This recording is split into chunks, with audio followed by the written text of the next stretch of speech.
Bonsoir tout le monde. Alors, je fais une vidéo parce que là, je pense que l'heure est grave au niveau de la situation géopolitique et surtout au vu des récents événements que je vais récapituler.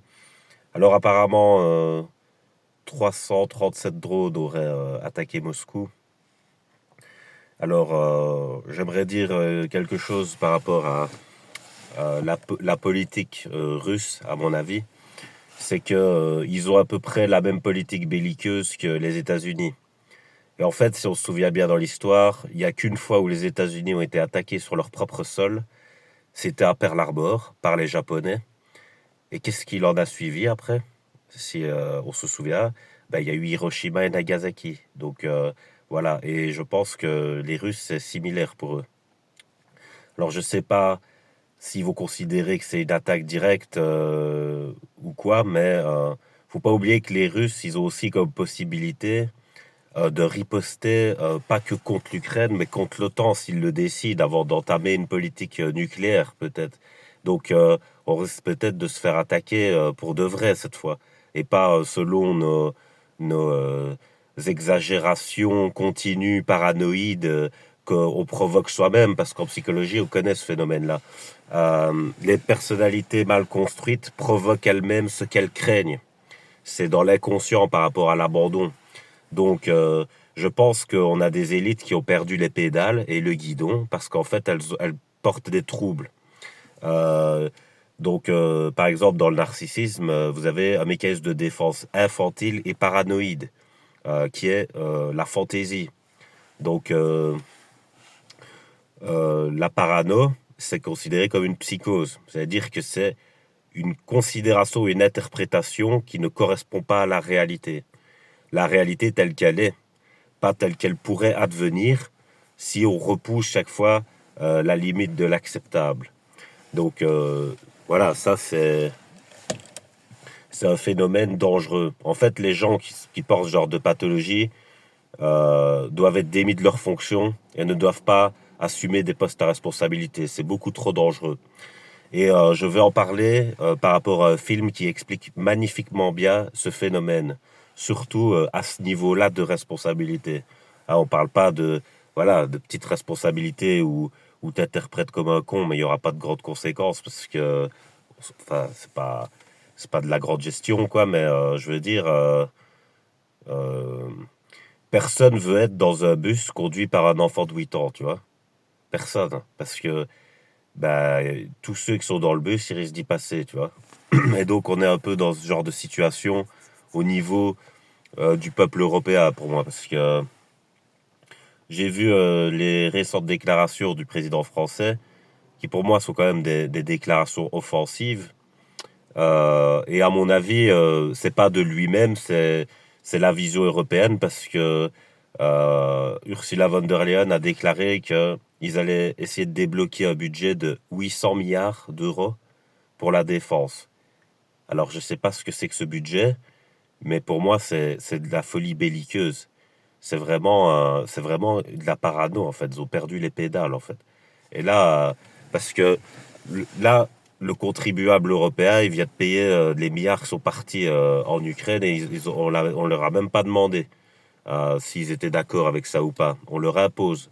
Donc, parler de démocratie dans ce genre de cas, c'est déjà un peu bizarre. Et puis à la commission, il y a des gens qui sont élus, c'est même pas le peuple qui les a élus. Ils s'élisent entre eux. Donc ça commence à avoir des relents un peu bizarres du passé, ça. Et je sais bien qu'Ursula von der Leyen, elle a grandi en Belgique, en partie à Bruxelles. Mais bon, après, elle est allée en Allemagne.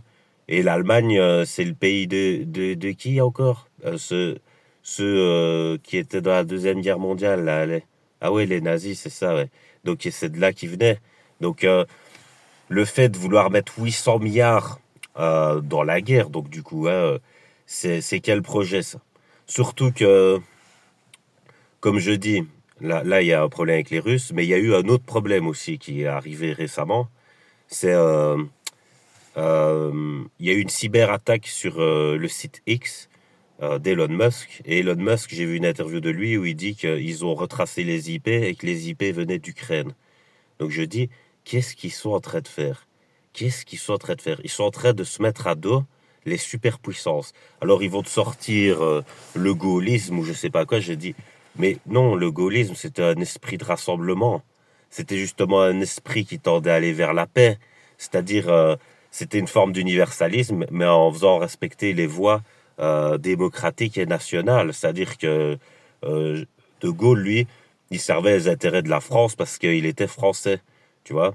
Mais ça, c'est pas parce que tu sers les intérêts de ton pays que soit tu dois être extrêmement nationaliste et aimer personne, ou alors t'effacer, t'écraser complètement dans un groupe où tu n'existes même plus, tu vois.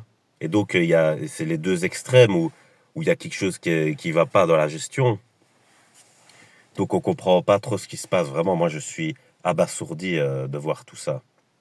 Ça me déprime complètement parce que je me dis, on est géré par des gens qui ont perdu l'esprit. En fait, c'est malheureusement ce qui arrive. J'avais déjà expliqué que dans le développement narcissique, il y avait un décalage dans l'image que la personne se fait d'elle-même. Et en fait, ça peut arriver quand on est trop gâté, par exemple. Si un enfant, tu le flattes pour rien, tu lui fais des cadeaux pour rien, tu lui fais croire qu'il est génial pour rien, ben, il va avoir une haute image de lui pour pas grand-chose. Et en fait, ben, ces gens, ben, ils ont tellement de privilèges, tu vois. Ils ont tellement accès à la richesse, à la bella vita, tu vois, que ils ont perdu complètement pied avec la réalité dans ce genre d'urgence, en fait. Ils sont pas dedans du tout, tu vois. Et ils ont vraiment des réactions infantiles, on dirait des enfants devant le feu, devant un incendie forestier, tu vois. Ils sont là et c'est eux qui sont à la gestion, ils sont là, ils savent pas quoi faire, tu vois. Ils font n'importe quoi, ils sont dans la panique, tu vois. Et on dirait on est là-dedans. Donc je sais bien, c'est de la caricature parce que c'est des sujets, enfin, c'est les sujets les plus trash du monde, donc forcément, c'est normal qu'il y ait de la peur et tout ça, mais je veux dire, faut être à la hauteur des enjeux, quoi, quand même, hein. Donc, je vais vous raconter le film qui parle de cette parano et qui peut mener à un drame. Le film, c'est USS Alabama. Alors, c'est avec Gene Hackman et Denzel Washington. Gene Hackman, il joue le rôle d'un commandant, qui est le premier commandant du sous-marin.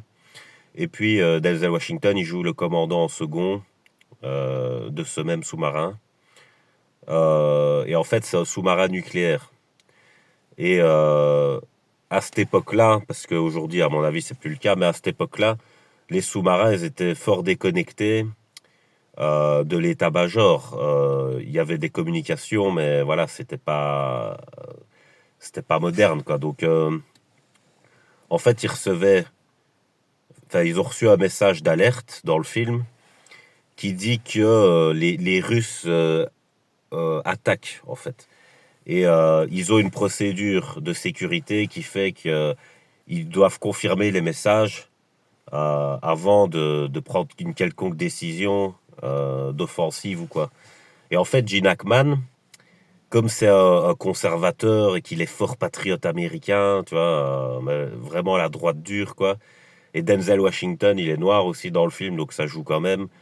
Euh, il veut en découdre, quoi. Parce que quand il reçoit le message, il dit ben, imaginez s'il y a déjà plus personne qui sont plus là, il faut riposter, c'est tout. Et puis, ben, Denzel Washington, il dit il a perdu l'esprit parce qu'il dit on va créer un holocauste nucléaire. Il dit si jamais ils ont pas tiré, qu'on tire les premiers, ils vont tirer.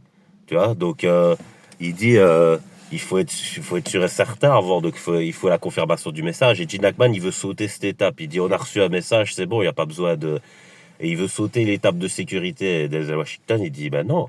Tu vois, et en fait, il va y avoir une mutinerie, c'est-à-dire que Denzel Washington, il va convaincre des hommes et ils vont faire une mutinerie et Gene Hackman va se faire relever de ses fonctions parce qu'il est plus apte psychologiquement. Donc, on le fout en cabine et là, lui, il fait un plan aussi avec d'autres hommes qui viennent le voir dans sa cabine pour reprendre le commandement parce que en fait, c'est scindé en deux dans le sous-marin. T'as les hommes qui sont d'accord avec Gene Hackman en disant, bah oui, mais si nos gars ont disparu, tout ça, on ne le saura pas. Tu vois, et on va peut-être riposter trop tard, donc on va se faire avoir, je sais pas quoi. Et puis, tu as l'autre partie qui est avec Denzel Washington qui dit faut pas déconner, on va pas provoquer une guerre nucléaire sous des présomptions, tu vois. Et donc, donc il y a une seconde mutinerie dans l'autre sens. Et là, ils finissent par se braquer tous les uns les autres dans le sous-marin. Et en fait, ils décident finalement d'attendre la confirmation du message. Il y a le message qui arrive donc. Et ce message infirme. Il dit que ça a été une erreur d'échange d'informations, quoi. Et donc, c'est Denzel Washington qui avait raison. Mais à cause de ça, bah, ils passent en cour martiale tous les deux. Et en fait, en cour martiale, on leur dit, on dit à Denzel, enfin, on les remet en place parce qu'on dit à Denzel Washington qu'il aurait pu passer pour un traître parce que il y a eu un genre de refus de défense. Mais en même temps, il a suivi la procédure. Et puis, on dit à Gene Hackman bah, que il a failli déconner, et que voilà, s'ils avaient tiré. Et donc, pour Gene Hackman, on est poli avec lui parce il a fait toute sa carrière dans la marine. Donc, il connaît même le juge de la cour martiale tellement il est ancien. Donc, on lui dit, on le remercie pour ses services, donc pour le service rendu, mais on lui dit, bon, mon gars, vu ton état psychologique, tu vas prendre ta pension, tu vois, parce que peut pas laisser faire ce genre de truc, tu vois. Et en fait, ben voilà, c'est pour moi, on est dans un genre de cas de figure où on a des genres de Gene Hackman, là, tu vois, qui pètent les plombs, tu vois, et qu'il faut démettre de leurs fonctions. Parce que sinon, on va avoir un avenir tellement sombre. Vous pouvez même pas imaginer les risques encourus pour le moment. Et même si on arrive à passer outre ces risques, malgré les conneries de certains, on va quand même avoir un avenir de merde avec ce qui nous programme, quoi.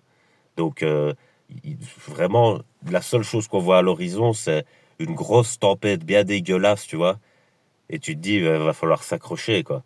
Et donc, ça fait déprimer plein de gens déjà maintenant, tu vois. Parce que, comme je dis, les 800 milliards, ils vont aller les chercher où, tu vois. Et pourquoi autant, tu vois. C'est pour avoir une politique belliqueuse, tu vois. Donc, ça fait flipper. En plus, ça redevient le même cas de figure. Tu vois, ça vient encore de l'Allemagne, tu vois. C'est l'Allemagne qui déconne encore. Et, euh, et qu'est-ce qui se passe? Ils se mettent à dos les Américains et les Russes. Donc, quoi, à la fin, on va assister à un redébarquement, peut-être, des deux côtés. Parce qu'on aura des cinglés chez nous qui respectent personne, tu vois. Donc, faut arrêter. Voilà, je sais pas ce qu'ils foutent, mais c'est dingue. Voilà, il faudrait des vrais gaullistes pour le coup, et pas des faux gaullistes qui sont juste des paranos qui savent pas gérer, tu vois. Faudrait des vrais euh, qui savent s'entendre avec les deux côtés, tu vois, et qui savent se faire respecter. Et c'est tout. C'est à ça qu'on doit arriver pour l'avenir, pour qu'il y ait plus de tensions internationales et que tout le monde soit respecté, les droits et tout ça. Mais ça peut pas arriver tant qu'on a tant qu'on est déconnecté de la réalité comme ça. Parce que quand tu es déconnecté de la réalité, t'envoies un message grillé à l'autre. L'autre, il comprend pas ce que tu fais. Il prend ça pour un manque de respect, tu vois. Il comprend pas, tu vois. Il peut pas se mettre dans ta tête de fantaisie. Tu vois, les gens qui fonctionnent dans la réalité, ben, ils essayent de comprendre en fonction de la logique qu'il y a dans la réalité. Mais ils peuvent pas essayer d'analyser ce que le fou du bus y pense, par exemple. Tu vois, le fou du bus qui parle tout seul et que tu comprends pas comment ça se connecte dans son cerveau. Tu sais pas rentrer dans son monde imaginaire et comprendre ce que lui il se raconte. Tu vois ce que je veux dire? Donc, c'est la même chose. Vraiment là. Donc, voilà, je vais terminer sur ça. Dites-moi ce que vous en pensez. Moi, je vois bien que les peuples, ils sont pas d'accord avec ce qui se passe, hein. Et ils concertent même pas les peuples. Et puis, on parle de démocratie. Il y a des gens qui sont à la commission, sont même pas élus. Tu vois. Alors, ça devient un peu tendu quand même, hein. Surtout qu'il y avait l'affaire avec Pfizer où ils avaient signé je sais pas quoi là. Franchement, ça devient sale. C'est compliqué, hein. Ça fait peur pour l'avenir, c'est tout. Moi, c'est ce que je dis. Moi, j'y crois pas vraiment. dans cette direction-là, j'y crois pas du tout. Je mise pas 1 euro dans cette direction, vraiment. Pas un, je te jure. Donc, après, voilà, les gens pensent ce qu'ils veulent. On verra, mais j'espère que les tensions vont redescendre et qu'ils vont arrêter de prendre des décisions de merde, parce que c'est décision de merde sur décision de merde. C'est vraiment comme quand tu es soumis à la panique, quoi. D'abord, tu fais une couille, puis tu stresses encore plus, donc tu fais une couille encore plus grosse. C'est vraiment, on dirait qu'on est dans ce cas de figure-là. Donc, faut se calmer, du calme, voilà, calme, tranquille.